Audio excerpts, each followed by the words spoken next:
Hello everyone, welcome back. Today we're going to make homemade pizza. Now in my other video, you've watched me make the homemade dough.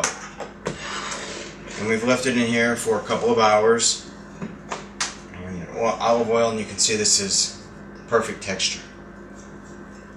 So I'm just going to form it. We don't have to knead it anymore because we've done that already. Aside. Now I'm using a pizza screen. A pizza screen is good because it allows it to get extra crispy on the bottom, that extra level of doneness. Now for this is what I call a wet surface dough. We've used olive oil on the outside surface, as opposed to if you're going to use a baking stone, you would not want to do that. You would want to keep it dry and use a dry surface dough.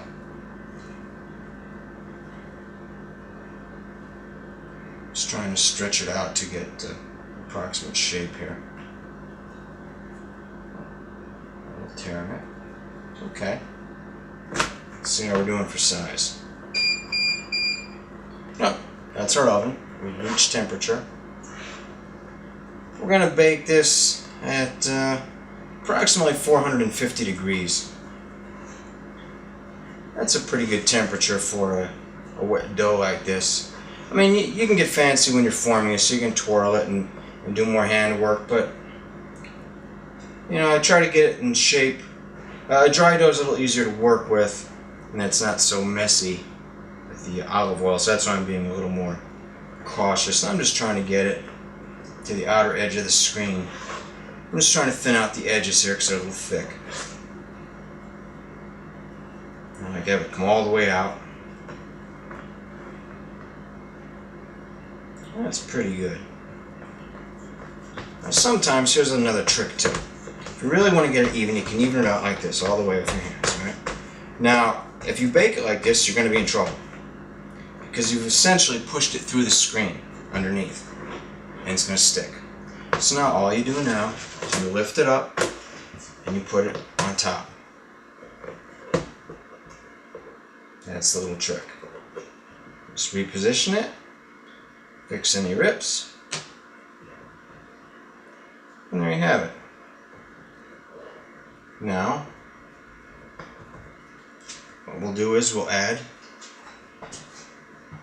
sauce. Now you see, I've used a really thick tomato sauce. If it's too runny, what happens is as it bakes, it's just going to start running all over in your oven, and when you eat it, it's just going to be a sloppy mess. So you really want to have a very thick, you see how thick this is?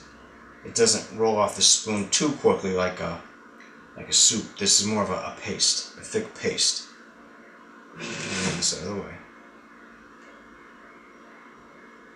And I try to stay about an inch away from the edges. You know. Just have fun doing it. Don't worry. I mean, if you get some on the edge that spills over, it's not a big deal.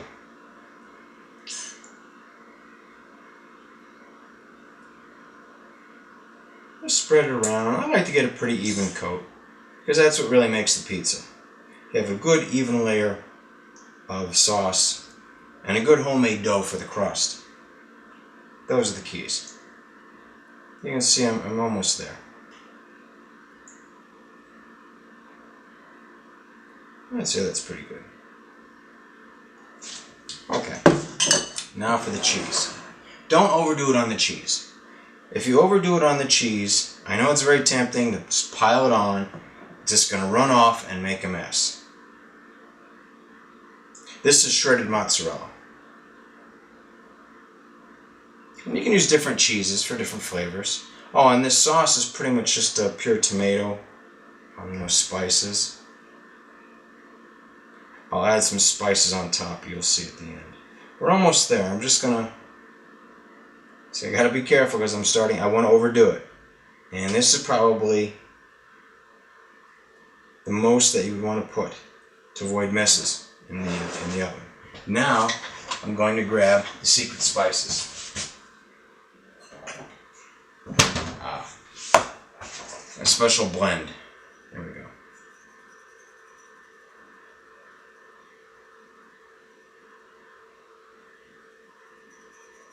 And I like to sprinkle this liberally on top.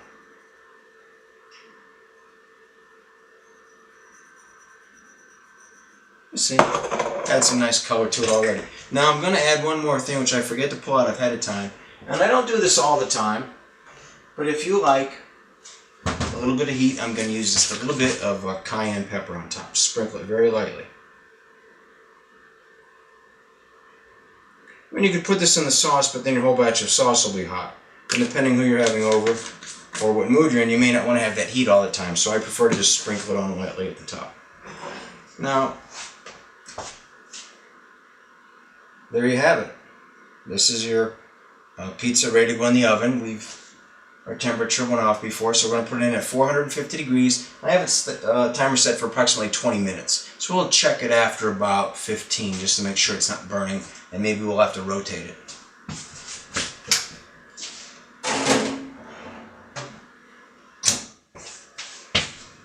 Okay, I'll see you back in 20 minutes. Okay everyone, welcome back. We've waited about 20 minutes and the timer went off, so now we're going to grab our pizza. Ooh, baby. It's looking mighty good. I'm using an UV glove here and a pair of silicone tip tongs. There we go.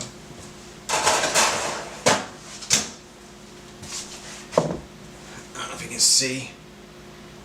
This is perfect. Now, what we'll do is now, when you're cutting up pizza, there's little roller gadgets. No. Throw them away if you haven't thrown them away. This is what you want, a rocking blade. And this is the only way to cut pizza. You can use it for, slicing and dicing many things, but that's the only way to cut pizza. Now I prefer the traditional wedges, not Chicago style and squares.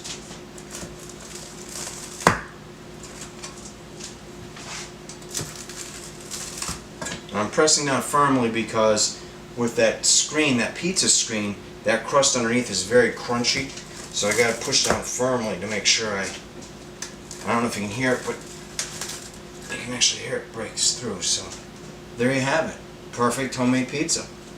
And what I'll do is pick up a slice and we'll take a look at the bottom and see how it looks.